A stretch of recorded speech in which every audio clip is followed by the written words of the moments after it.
Alright, this is the bucket I'll be doing my electrolysis on the Cannonball with. What I do, I welded these together here so it's touching the stainless steel. I put stainless steel all the way around. This is from an old grill. But I did that so you got even distribution of electricity going to the Cannonball, because electricity takes this path of least resistance. So if you just stuck one rod here and then the Cannonball here, it would tend more to go between the Cannonball and that rod versus going on the backside.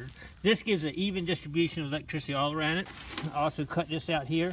I'll set the Cannonball right on this in the bottom so it sits up straight, and I cut a little grooves in it so I can run the wire that goes up inside the Cannonball so it can sit flat on the surface like that.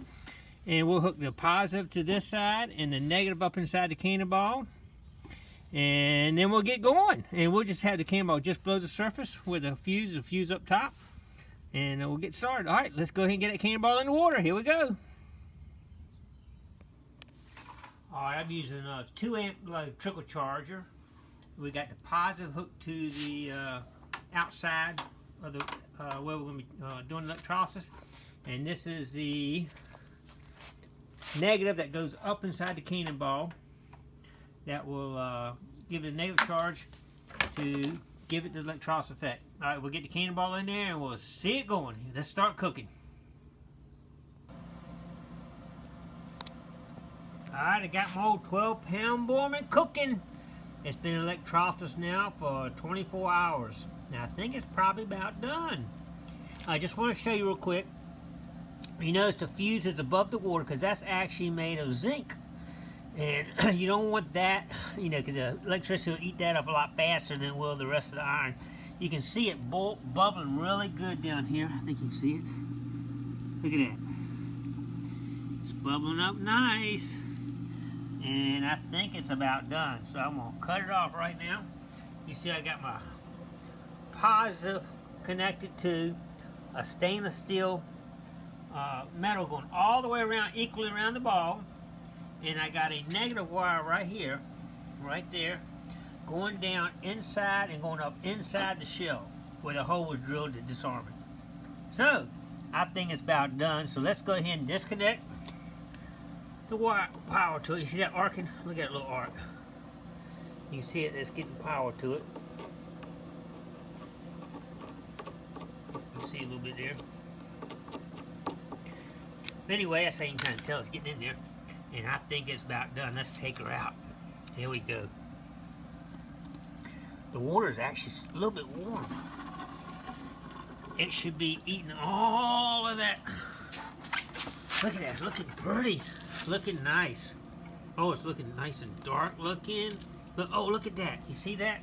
When you do electrolysis, all the loose metal will come right off. Should pop right off. Should pop right off. See this? See it just pop? Look at that, just pop right off there.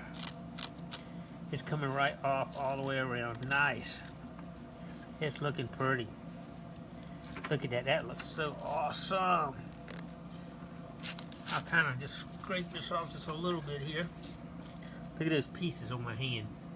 You see the pieces are just coming off, right off. All the loose metals coming right off my hand. This is the hole that was drilled out. Let me get this out of here. Let me just hold this down, pull this out here. Okay, I had folded that up and stuck it inside, up inside there. And that's the hole right there, was disarmed at right there. But as you see, all the pieces are coming off. I'm just going to take, look at that. It's coming right off. It's going to be a pretty shell. Really good shape. I'll meticulously probably take a little something to kind of get this off along this edge here where this is right here, because I didn't have the electricity hitting that quite as hard in that area because of the zinc right there. Oh, that's awesome though, isn't it? That looks nice. Let me pick out a little bit and wipe it down good, and we'll take a look at it. All right, stay tuned. Alright, here we go, fellas. The final cleanup of the 12-pound Borman I found the other day. You can see here's the fuse up top here. It was punched right at the, this goes 1, 2, 3, 4, 5, 6, I think it is. It was punched over here this end. That means it's like 4 seconds before it goes off. After they shoot at the cannon, it ignites the small gunpowder in here. Gunpowder burns around here until it gets to the main powder, and then it blows up. So it's like 1 second if you want to punch it here, 2 seconds, 3 seconds, 4 seconds, whatever. You punch it, and there's a fire from the cannon that hits it. It starts burning around until it hits the main fuse.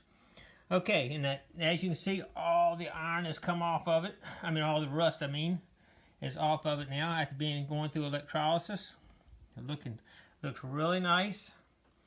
The fuse, I kind of cleaned it up around the edge just real slightly. You can see the threads on the fuse going down into it now. Really pretty.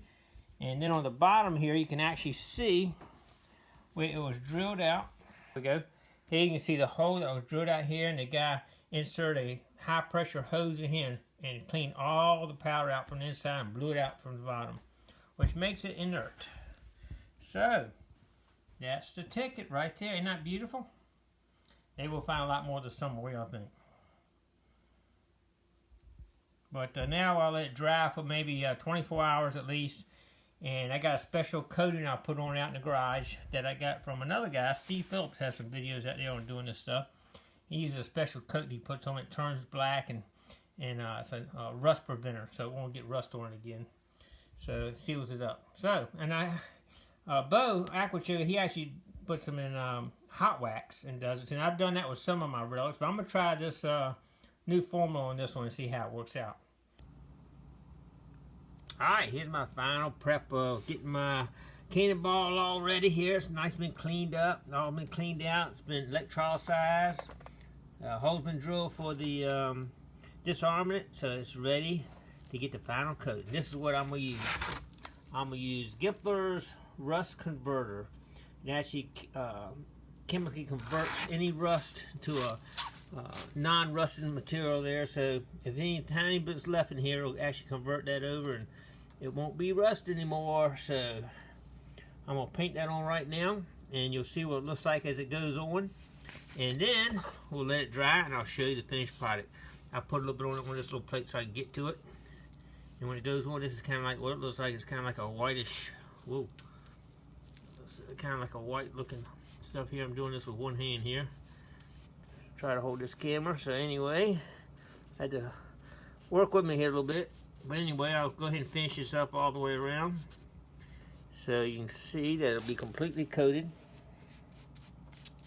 And we'll let it dry for a little while and we'll see what it looks like.